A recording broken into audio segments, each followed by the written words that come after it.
Hello and welcome back to CC Journey. I'm so excited to have you here again. If you're new, don't forget to like, comment, and subscribe for more amazing content. Sit, relax, let's get started. Faith, Scandal, and Destiny, the woman who refused to break. Betrayed, abandoned, destined for disgrace. But when a ghetto girl from Spanish Town takes a bold, scandalous risk, her life is turned upside down in ways no one saw coming. Will her past destroy her, or will she rise as the most powerful woman in the land? Keep watching, because the twist at the end will leave you speechless. The fall from glory, from mansion to misery. Naomi Bennett once lived a life of prestige in New Kingston. Her husband, a wealthy businessman, owned half the city, and their two sons were being groomed for greatness. But one dark evening, everything shattered. Her husband was arrested in an international money laundering scandal. Properties were seized, bank accounts frozen, friends turned into enemies. And before she could recover, her sons, her last hope, died mysteriously in what some called an accident, but others whispered was a curse.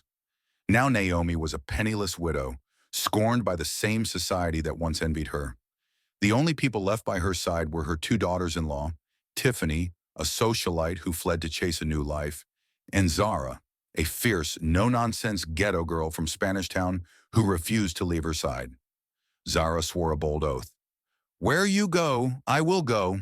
Your God will be my God. Nothing but death will separate us."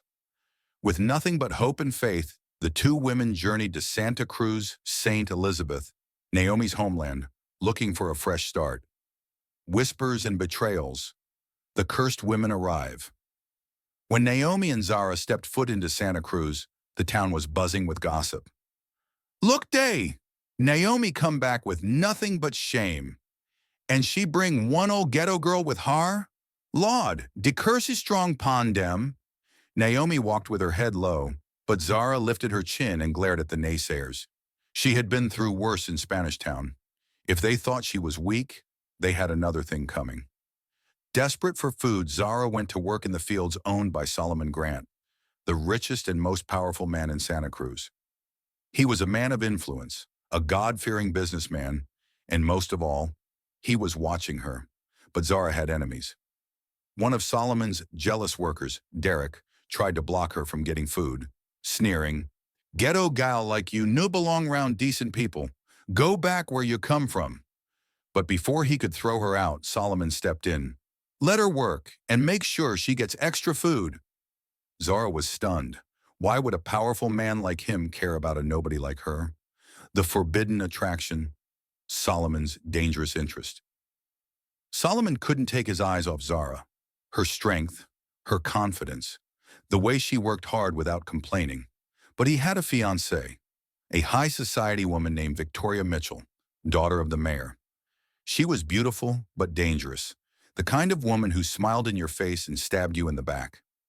Victoria noticed Solomon's gaze lingering too long on Zarah, and she didn't like it. That night she confronted him. "Solomon, people are talking. You're entertaining some ghetto woman like she's important. Do you really want to ruin your reputation for trash?" Solomon didn't answer. He knew the truth. Victoria wasn't the woman he wanted, but going against her meant war. The scandalous night, Zarah's risky move. Naomi saw what was happening. She knew Solomon had an interest in Zarah, but he needed a push. "Zarah, listen to me carefully. Go to him tonight. Lay at his feet. Show him that you trust him to redeem you." Zarah's eyes widened. "You want me to what? If people find out, they'll call me a harlot." But Naomi smiled. Sometimes faith looks foolish. That night, Zarah dressed in her best gown, snuck onto Solomon's estate, and found him resting after a celebration. She crept into his chamber, knelt at his feet, and laid there, silent, waiting. When Solomon woke up, he was shocked. "Zarah, what are you doing here?" With tears in her eyes, she whispered, "I have nothing. No future, no name. You are the only one who can redeem me." Solomon's heart pounded. He knew what this meant. If he accepted her, he would have to fight for her. If he rejected her, she would be humiliated. And then, the door burst open. It was Victoria, and she was furious. "I knew it. You brought this ghetto wretch into your bed? You're throwing away everything for her? Solomon stood in front of Zarah, protecting her. Enough, Victoria! It is you I'm throwing away! Victoria screamed in rage and stormed out, vowing revenge. The redemption and the war. The town was in chaos. People called Solomon a fool. They called Zarah a gold digger and a schemer. But Solomon didn't care. He went to the city elders and publicly declared his intent to marry Zarah. But before the wedding, Victoria struck back. On the eve of their union, a false rumor spread. People claimed Zarah had a scandalous past in Spanish Town, that she had been a street girl, that she had slept her way to wealth. And it was all lies, but the damage was done. Solomon confronted her. Tell me the truth. Who were you before this? Zarah's hands trembled, but she lifted her head. I was nothing, but with you I am someone. If you believe them, let me go. But if you see the truth in me, fight for me. Solomon made his choice. What was once a scandal turned into a testimony of God's power. Wedding day chaos, a dark secret unleashed. The wedding day arrives. The entire town gathers, still whispering about the scandal, but unable to look away. Naomi is finally smiling, her faith in God restored. Zarah is glowing in a stunning white gown. Solomon, proud and defiant, is ready to make her his wife. But just as the pastor asks, if anyone objects to this union, speak now or forever hold your peace. The church doors slam open. A mysterious man walks in. Dressed in all black, with scars across his face, he points at Zarah and thunders, You cannot marry her! This woman is already married! Gasp! The entire church erupts. Solomon's face darkens. What is the meaning of this? The man smirks. Ask her yourself, or should I tell everyone the truth? Zarah's face is drained of color. Her body is shaking. It's not what it looks like. The town explodes with scandalous whispers. The trial, Zarah's dark past revealed Solomon demands the truth. Zarah finally breaks down and confesses, Years ago, when I was struggling to survive in Spanish Town, I was forced into a fake marriage with a dangerous man, a crime boss named Rico Morgan. He claimed me, but I ran away before he could own me. I thought I was free, but he's found me. Naomi collapses into a chair, devastated. So you're still legally bound to another man? Solomon's jaw tightens. He is a man of honor. If Zarah belongs to another, he cannot have her.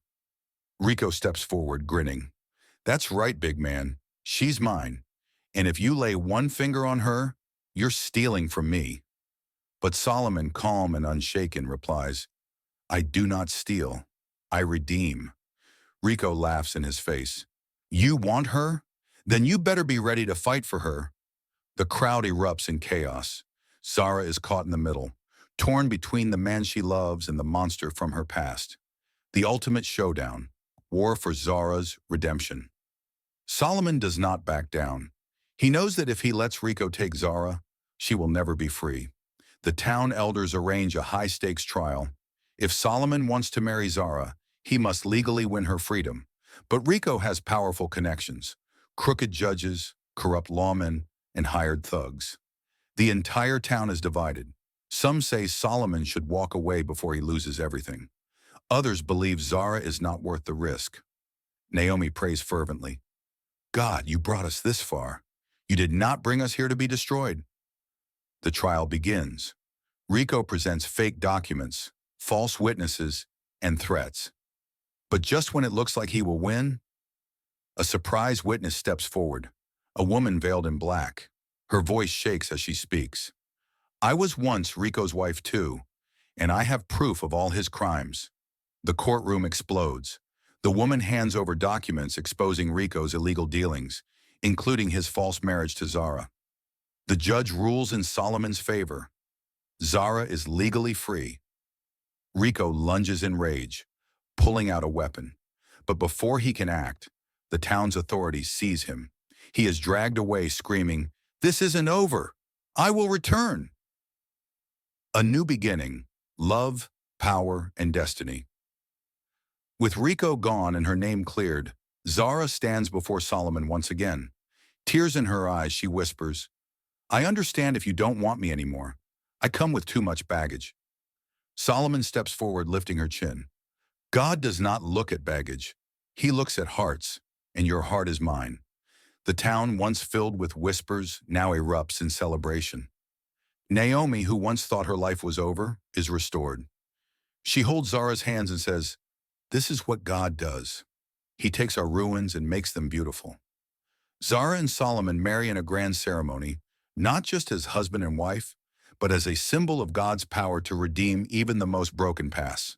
And from their union, generations of leaders, warriors, and kings will be born.